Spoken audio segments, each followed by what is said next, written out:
Hello and welcome back to another episode of Not Being Funny with me, Emily Moores.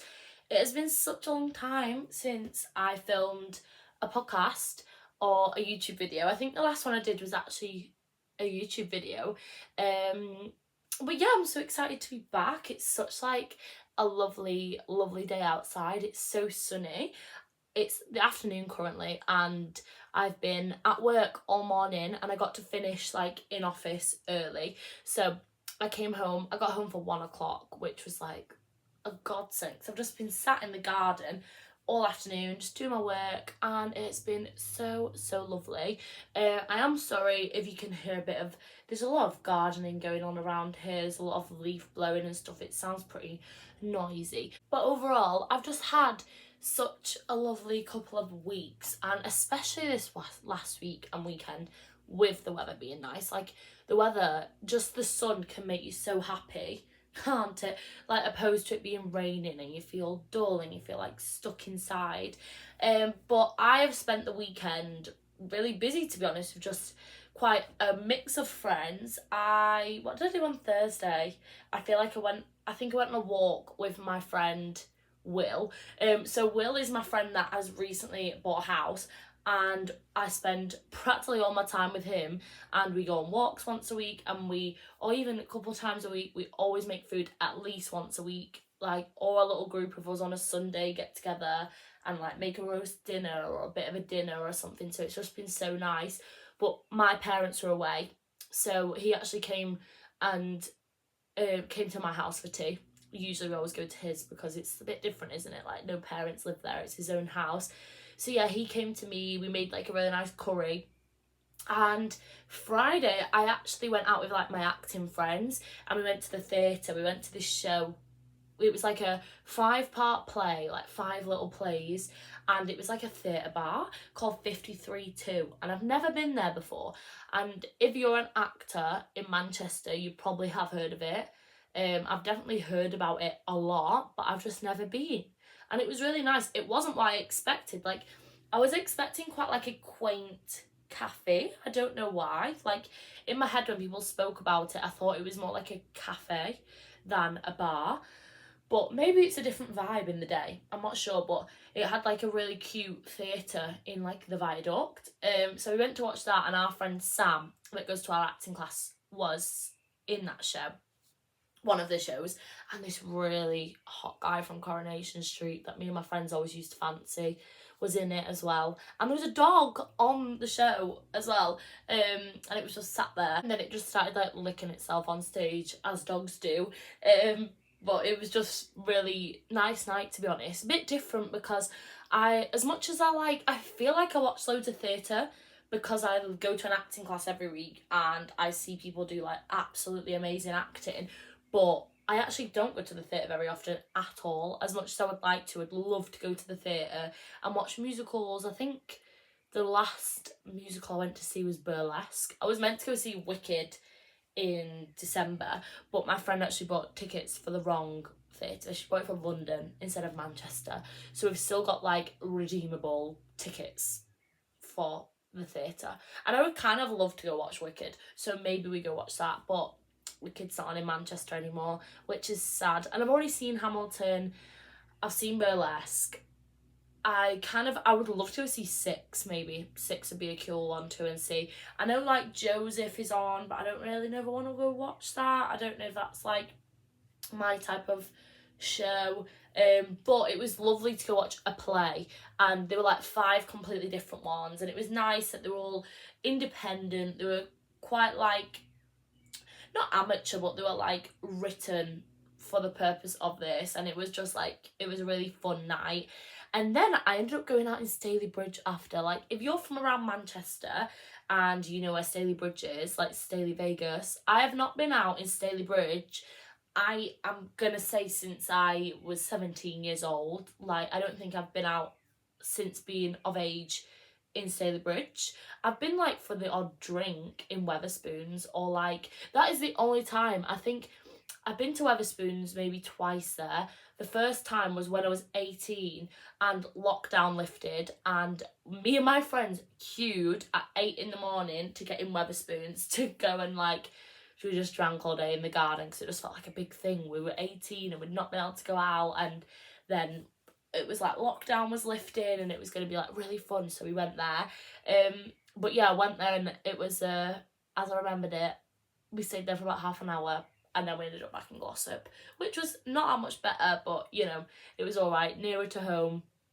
And yeah, it was like a nice night. And then on Saturday I went to Leeds, and if you follow my podcast or you know me, you know I used to live in Leeds for uni and how much I love Leeds. And it was my friend's birthday, it was Liv's birthday, and we had such a nice little weekend, to be honest. I went up a bit later on Saturday and we went to Cellar. I've never been to Cellar before. I mean, I thought we were thinking it was like cellar, like below the ground. No, it's like Cellar, like Sela. And it was really cool in there. It was playing a bit like Latin kind of music, and it was just fun. And we did the usual, you know, Merrion Street, Call Lane. Like, if you are an old student from Leeds, like, you just know that the chokehold that Leeds as a city has on you. And I know people have that with the uni cities, but Leeds just is infectious. Like, it's so nice and so fun, and it has so much going on. And then we went, oh, I'll tell you what, we had like a tomato themed prees before. So Liv, my friend, loves her tomatoes, and she made all like picky bits. So she made like bruschetta, and like mozzarella and tomato burrata salad thing, and then like a charcuterie board.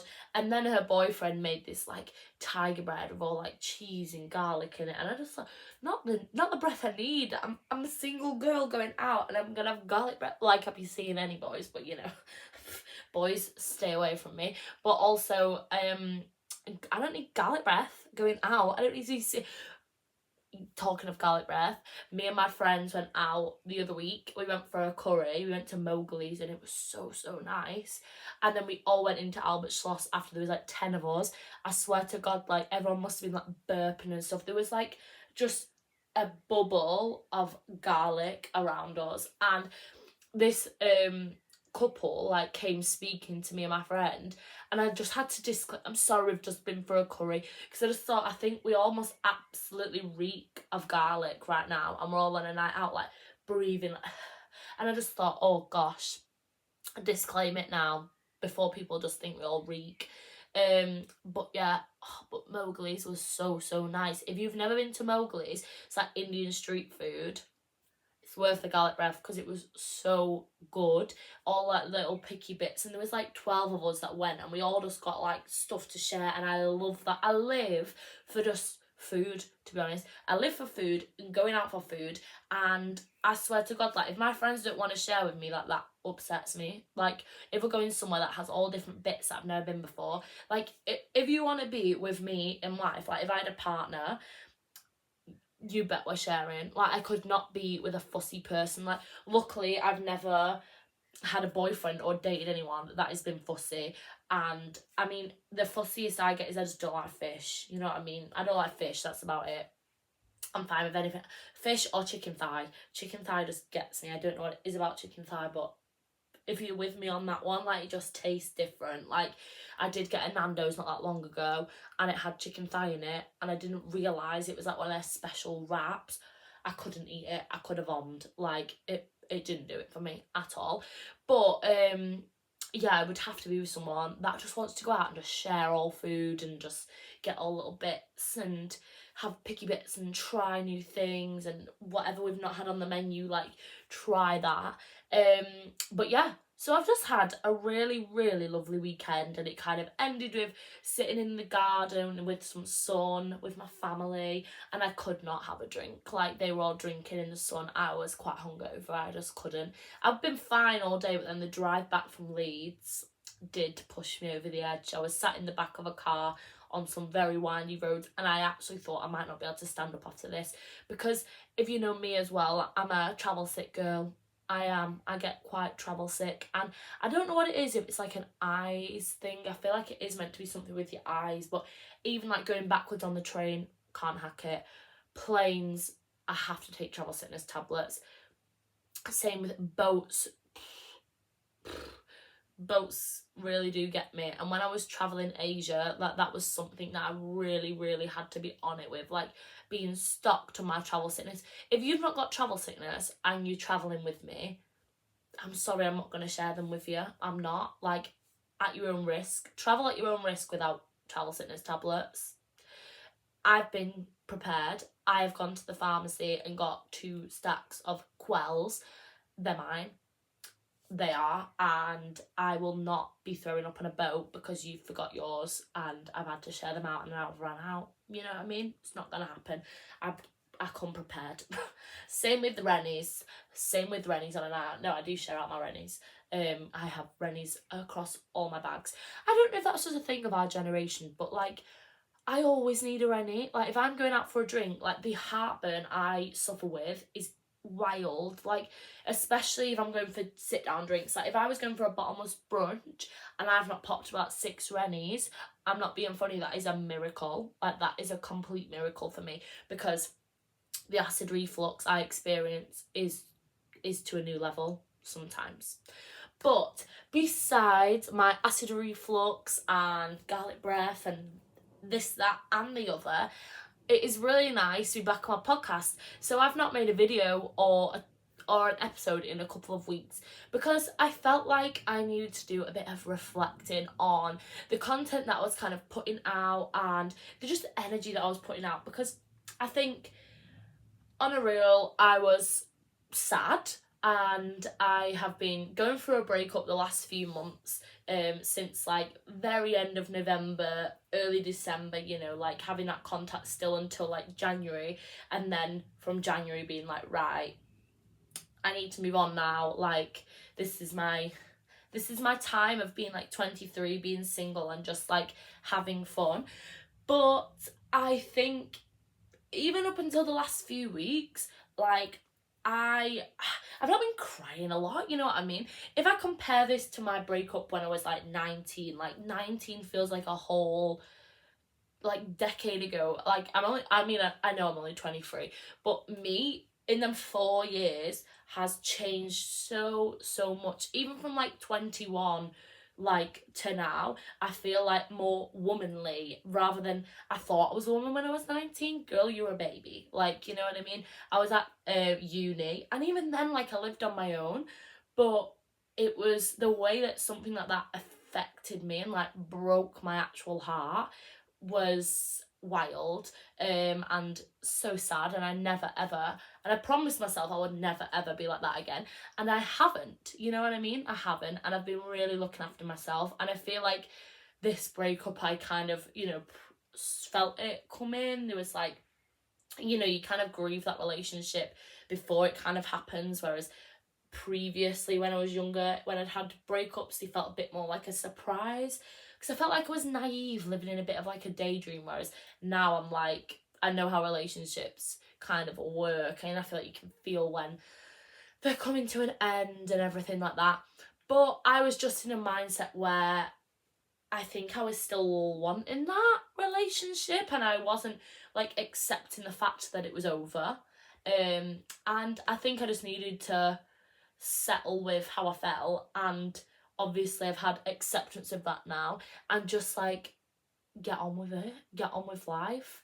And I went to my acting the other night, and this is like so unrelated because I feel like I've just been, you know, keeping super busy, and that would be my advice to literally anyone. Like, if you're going through a breakup now or ever, just keep busy. Like, keep busy with your friends, do things, go out for food, chuck yourself into the gym, chuck yourself into a hobby or like something fun. Just like keep occupied, be in the living room with your family, be in the kitchen, wherever's social. Like, don't sit and dwell.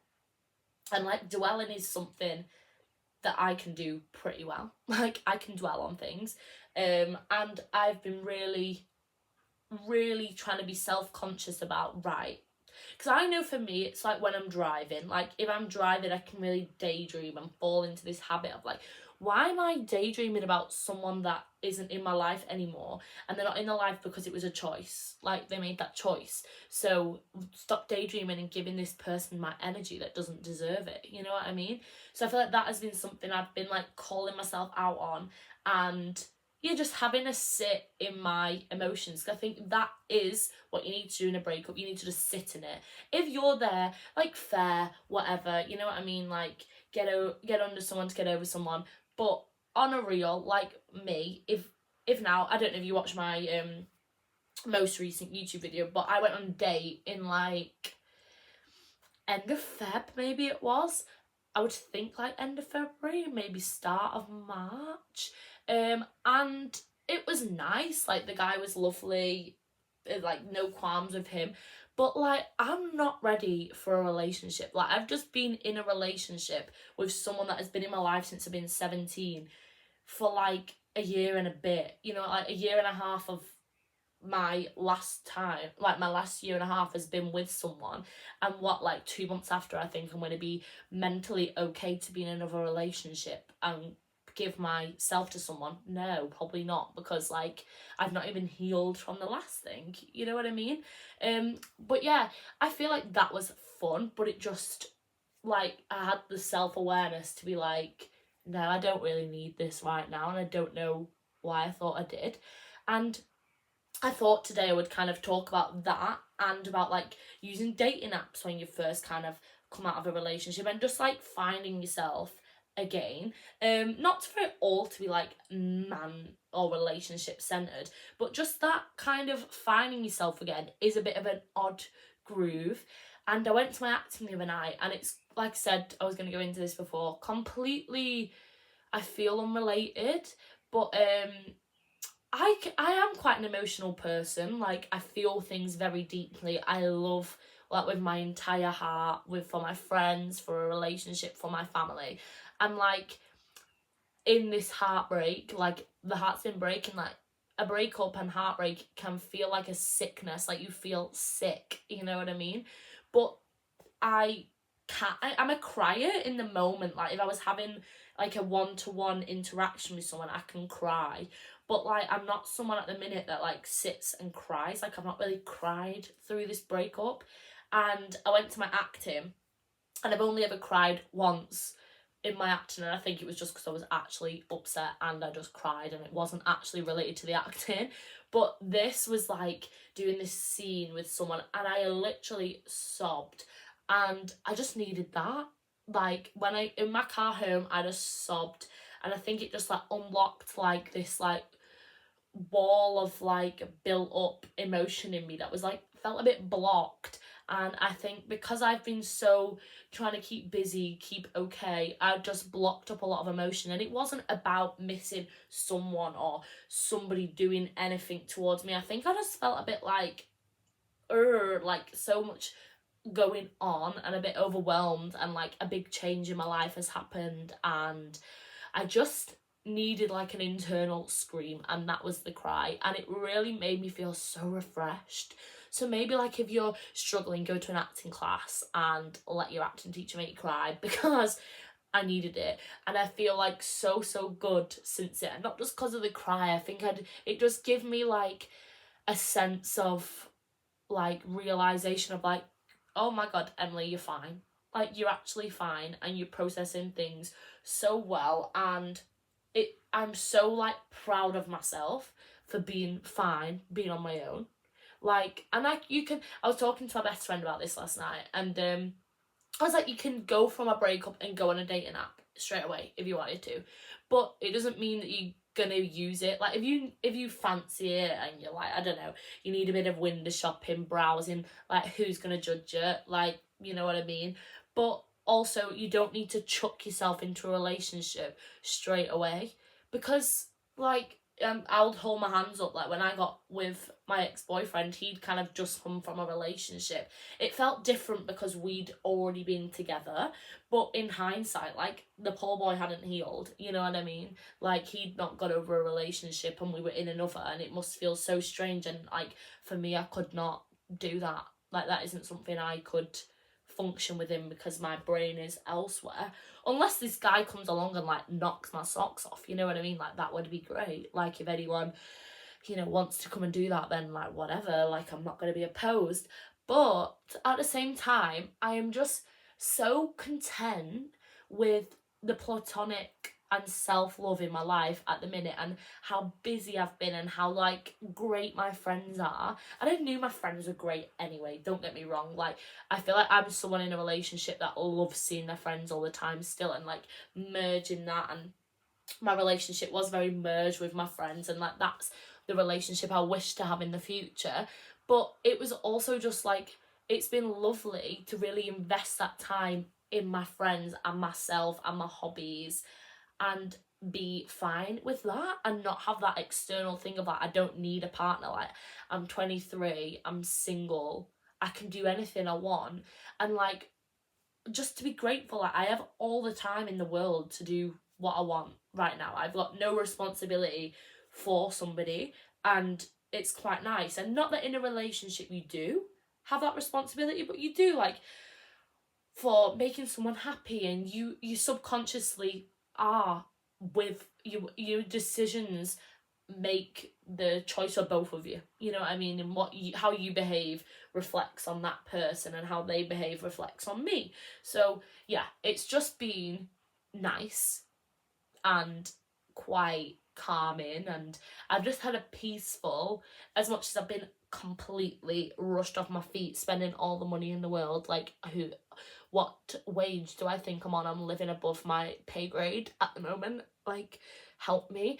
But besides this, I've been so peaceful and so content and just so happy.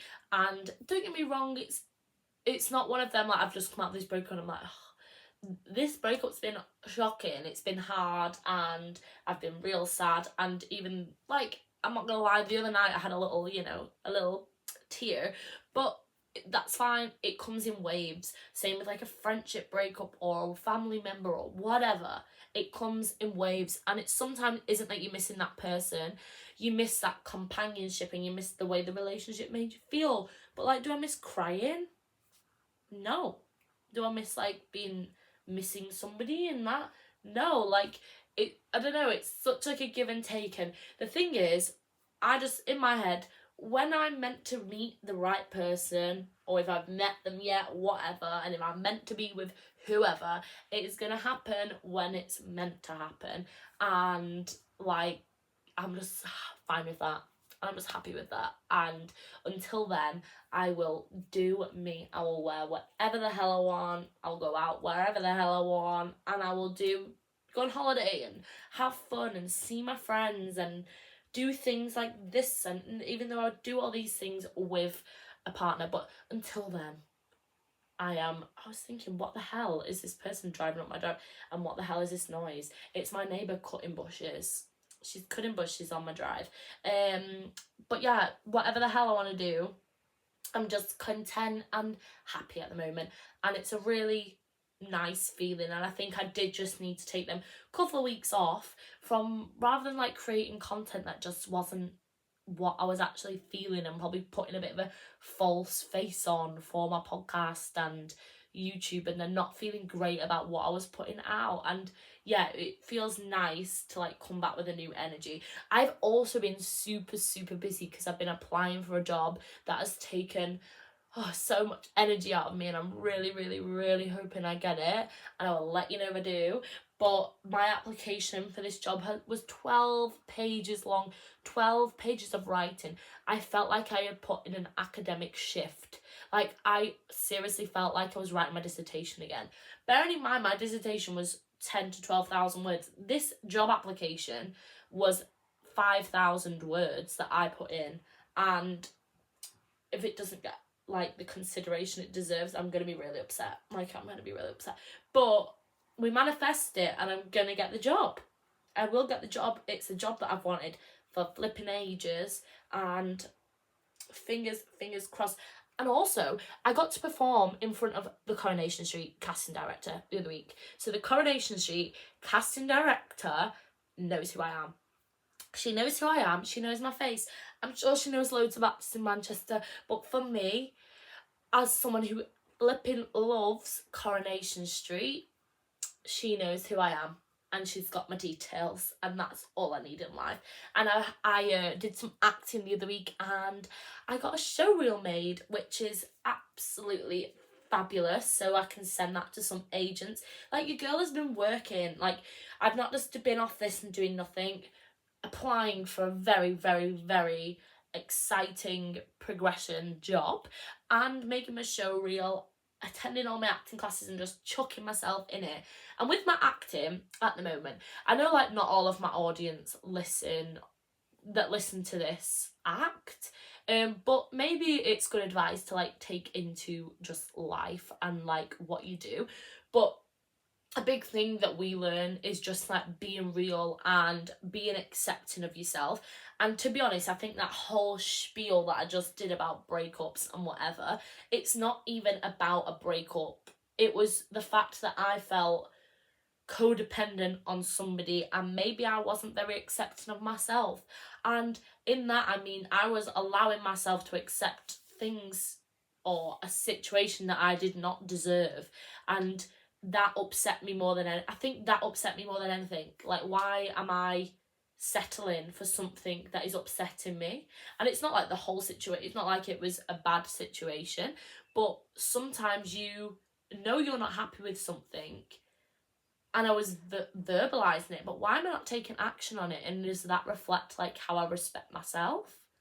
Like, and that's quite a sad thing to think. But yeah, like my acting over the last like 4 months, I really feel like I've come to accept everything that I am and not give any more than that. Like, I'm a yapper. I often have no makeup, you know, I have messy hair on a regular and I wear what I like, and I've got a car full of bird muck, and I probably speak too much. I'm an emotional person. I can be a bit awkward sometimes. Like, I'm a short girl. Can be insecure about my weight, and you know, I love the gym, and then one day I can't be bothered with the gym, and whatever.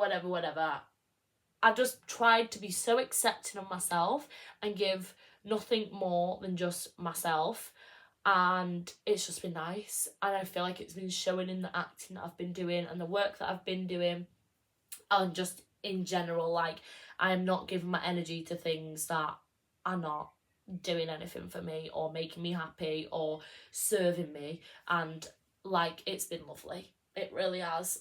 And I feel like I've had such a different energy in myself, and yeah, it's just been a nice little journey to be on of healing, I feel like.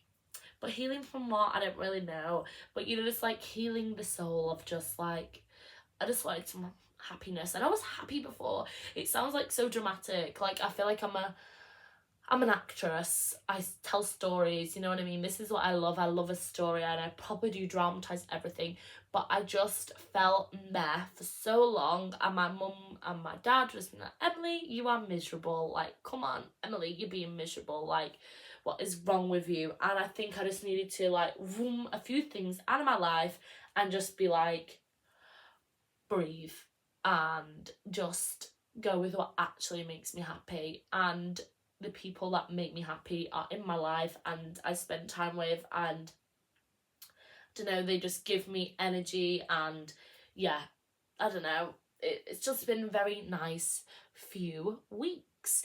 But now let's talk about my experience on Hinge. So I have had Hinge, right, since breaking up with my ex, and I kind of got it probably like 2 months after we split up, because it felt like a betrayal for me to download it. Like, that was how I felt. And I know full well my boys work differently. Like, I know full well that such buddy had Hinge very soon on, you know what I mean, or a dating app, whatever. But it's like one of them, it actually means nothing. And I feel like at the time I was like, oh my god, I can't believe that such buddy would do that. But no, like, I would have done it as well. It's just window shopping, isn't it? You don't actually want anything, you just need that validation, like, for a quick hit, like. And I feel like that's what it is sometimes, and there's no shame in it. Because just because you're on Hinge does not mean that you're falling in love with anyone else anytime soon. But anyway, 2 months later, I got Hinge. And like I said, it felt like a literal betrayal for me to get Hinge. And then I quickly got over that. And then I'm like, stop. I forgot on Hinge, like, how humbling it can be. Like, just the people and the weird messages that you can get, like, God forbid I got Tinder, I would not be getting Tinder again. You know what I mean? And I've never dabbled with Bumble. But Hinge, I don't mind. But I feel like Hinge, you can be fussy. Like, you don't have to interact with all people. Like, whatever. But yeah, I've been going through stages where it's like kind of fun, like, and then like yuck, yuck, yuck. Like, have you seen them TikTok trends where it's like, oh, she downloads it, ew, ew, ew. And that has been my experience probably so far. It's fine. But with Hinge, the best bit of advice I could give to someone that's going through a breakup in a small town, get Hinge and put your pin in a city centre. You think my pin is in Glossop? No way. It's in Manchester city centre. And it is a bit like annoying because obviously then everyone thinks I live in Manchester. I don't. I live in Glossop. But I'm in Manchester like practically every day for work anyway. So whatever. But I was just saying to my friend last night, I was like, it's nice to have a little chit chat every now and then and, you know, get a little excitement. But it's just like, I feel like it's just a bit of my brain like, oh, just a little flirt. Just a little flirt, and then it's like done. And literally after like 2 minutes I'm like bored to death. And that's just because I actually don't know I have got it, and I think I've not really got any interest in being on Hinge or dating anybody right now, because I would quite frankly like to be on my own. But then also it's that little bit of like, oh, like, what if someone was on there that was my husband? Like, I don't want to miss out, you know what I mean? So if anyone else is in that dilemma and you feel like daft because 1 minute you're deleting it and the 1 minute you're getting it back and then you're deleting it and getting it back, like, girl, I'm with you. You know what I mean? I'm with you. And who cares? Life's to the plot. You're the main character, and like, I've probably said this before, I heard it on the girls' bathroom and they probably heard it off somewhere else. I'm not claiming no entitlement to making this, but if you were the main character in a movie, which you are in your life, what would the audience be saying? And they probably wouldn't be saying, you know, download Hinge and delete it, download Hinge and delete it. But they would just be saying, just like, go live it. Like, if you want to download Hinge right now, go download it then. Like, go have a little date. Like, if you live in a city centre, I'm telling you now, just like download Hinge and just go on a date. Like, because why not? Like, I used to do that at uni and it was so fun. And I dated, and I've done my fair share of dating, and I think that again in this break was like been like, oh, you'll actually be fine. It is just so nice to just be, I'm in my 20s and I can do whatever the flip I want. So I thought I'd like recommend some kind of people to like watch on, say if you, I don't know, say sometimes rather than mindless scrolling, there's just some people's content that really helps me just think, oh, wow, love this. Madison Sarah, love her videos. Like, if you're a newly single girl, or you're single, or you just like whatever, independent, floating through life, Madison Sarah's content is so lovely and so independent and so like empowering. I think she's called there's Evie and Olivia. I think it's Olivia Grace and Evie, and she's called like Love Evie. Love Evie's not single, but her best friend Olivia is, and she makes such nice content just about like finding hobbies in your 20s and just like being on your own and being content with that and just going with it. I've been loving Flossie Clegg's content again, because I feel like she's kind of had a bit of a comeback now. And you know who I always love watching? Olivia Neal. Like, I love Olivia Neal's podcast, and she just speaks about such topical subjects, and she's clearly so intelligent and so emotionally intelligent, and she's just got her chisel together. Like, that is just what she strikes me as. And she speaks very for all, you know what I mean? She speaks for all. And she made this podcast, and I wrote one when I was in my little sad girl era the other week, like a few prompts for it, and it really helped me with my breakup, or just in life. Be like, and I think it's called Everyone Deserves a Fairy Tale is the name of this episode that she made. And if you like are down in the dumps about something like right now, like, listen to it, because it's really nice, and it obviously is relationship based, but she just kind of spoke about the fact of like, I think flowers was a big thing in it, and I feel like for me that's quite poignant in like how my experience, and it was just like I see flowers as a metaphor, and I thought I actually couldn't put that any better myself because I've used that analogy so many times. And she was just being like, somebody will buy you flowers, and she was not meaning like this person is necessarily actually going to buy you flowers, but she was saying that in her last relationship she loves flowers, and she expressed that flowers make her really happy and whatever, and her partner would never ever buy her flowers or whatever, whereas this boyfriend that she's got now buys them every week because he knows that that makes her happy, and he tries to make her life easier.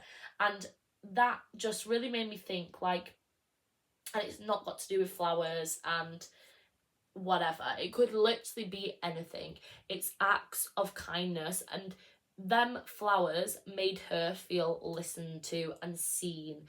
And it's just like Ariana Grande says in her songs, when she, that line where it's like, I feel so seen in the night, and it's about her being on her own and now she feels seen, and it's like because she's seeing herself.